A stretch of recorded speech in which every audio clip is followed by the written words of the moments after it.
With Andy and Yaz from the Victims of Luxury from Scarborough, and unfortunately they're not going to be playing today, but we'll just do a tete-a-tete. Sounds good. Okay. Maybe next time we play. Your first album came out. It was called Too Cheeky, and there was a lot of different musical stylings in there. And I was reading in the paper that you were saying that you really welcome a lot of diversity and different styles of music. When I listen to your latest release, your self-titled Victims of Luxury, I hear a more consistent, cohesive, guitar-driven sound. Right. Was this a conscious effort to bring everything together and try to focus a bit more? Or? I'd say yes. I think that came from playing a lot.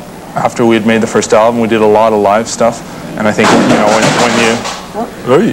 you play live, when you play live, you tend to get a better feel for what you're trying to do, and I think also you learn which songs work and which songs don't. And the first album was more like, well, let's throw what we have together on here, and when we got to the second record, we had a way better idea of what people seemed to like, and we kind of knew where we were going, what direction. Are you still proponents of many styles? Do you try to incorporate a lot of styles, or are you? For sure. We we like to incorporate as many things that are, like, as we were talking earlier, intrinsically in us, which is our ethnic influences, being part Palestinians and Pakistanis and stuff like that. So it just comes out naturally in our music. Yeah. I mean, I think there's no border to what you can do. I think when you limit yourself to, the basic instruments, you stunt the way your band can potentially sound.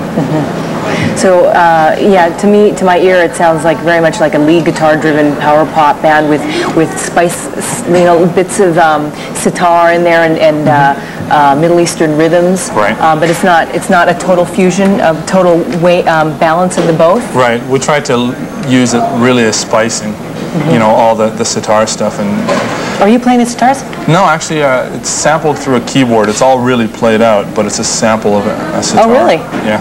Wow. A lot of people don't know that. And what about the rhythms, like the sort of tabla type rhythms that I was hearing? That's a real tabla that we were kind of threw in. You play tabla? Our drummer. Yeah. That is one hell of a difficult instrument to play. We never said we played it well. We don't play it well.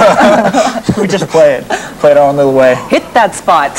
Yeah, it's a tough instrument. Yeah, my uncle came back from the Middle East once and brought back this sort of aluminum version of it, so it's not a real ceramic one, but it's loud as hell. Yeah, oh for sure. Wow. It's got a nice tone to it. So both of you are your folks are from Palestine. Right. You're first generation Canadian. Right. How was the influence? Were you around Palestinian music growing up? Sure. Were your parents musical? For sure. I grew up on Arabic music for the first 10, 12 years of my life. And the only non-Arabic person was Elvis that Andy knew. Elvis, the Beatles, Sex Pistols, The Clash. That was about it. It's kind of bizarre. And then throw that in with all the Arabic stuff, it just throws a weird blend. And I often say that I think my brother and I were conceived to Arabic music. Just saying, that's all I remember hearing. How did you meet in Scarborough? His parents and my parents knew each other from back home. Oh, yeah? And he ended up living 2 houses away from me, and he's 3 years younger than I am.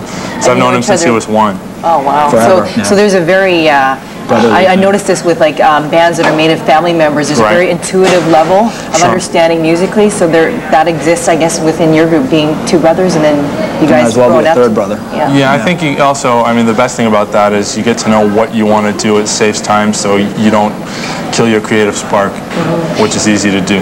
This is my second interview today. I was talking with 4 p.m. Their 4 p.m. stands for 4 Positive Music, and they're very much for spreading love and peace and unity throughout the world.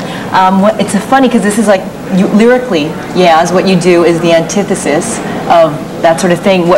Themes that you're dealing with are pain, remorse, anger, rejection, loneliness, and regret. Right. I'm wondering, is your creative spark basically like an angst-motivated thing? Yeah, I think a lot of it, it comes from a fictional standpoint, where I see things that happen. They don't have to happen to me for me to write about them, just like I guess how an author writes a book. They don't go out and kill people, but they can make it seem like they did. And those are the kind of things I think also, in any form of arts, movies and paintings, the kind of things that actually grip you. Does anger resonate for you? Yeah, I'm a big Stevie Wonder fan, and I think the fact that he writes so much happy music is enough for me. It's enough of my fill. I wouldn't say I'm angry. It's just a nice feeling that kind of comes across when you're live. Yeah, when you're playing live to a crowd, anger is just like an energy. It really gets you going. It's an energy rush. Anger is an energy. Yeah, just ask Johnny Rotten.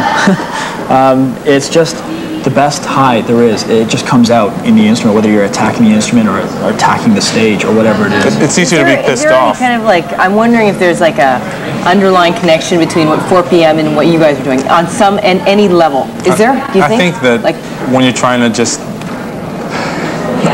from what I've heard about their music, that it is more message oriented. I don't think we try to be. I think we try to let people make what they want out of it. I don't want to ram things down people's throats. I mean, this is just my experiences and things that, things that I see. You know, the way I may perceive life. You know, the weird thing is when people hear the record, they tend to get specific things out of it.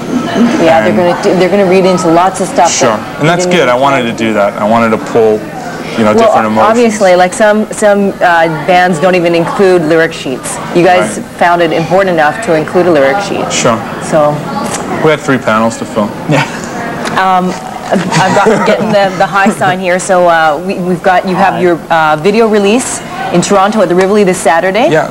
And come on down. It should be a lot of fun. It's the video for Tie Me Up. And did you have anything to do with this video creatively? We left it up to Jeff mainly. We pretty much just wanted to have it. Jeff Sibry to give it a feel of kind of what we're like live. You know, I mean, of course, it's not going to because is this a fairly accurate representation? Do you feel? The weirdest thing is it's one of the lower key songs, so it's, you know, it's us, but I think our shows are a little more energetic. Okay. Yeah, so for sure. Right on. Well, looking forward to seeing it. This is Tie Me Up from Victims of Luxury. Thank you. Right on.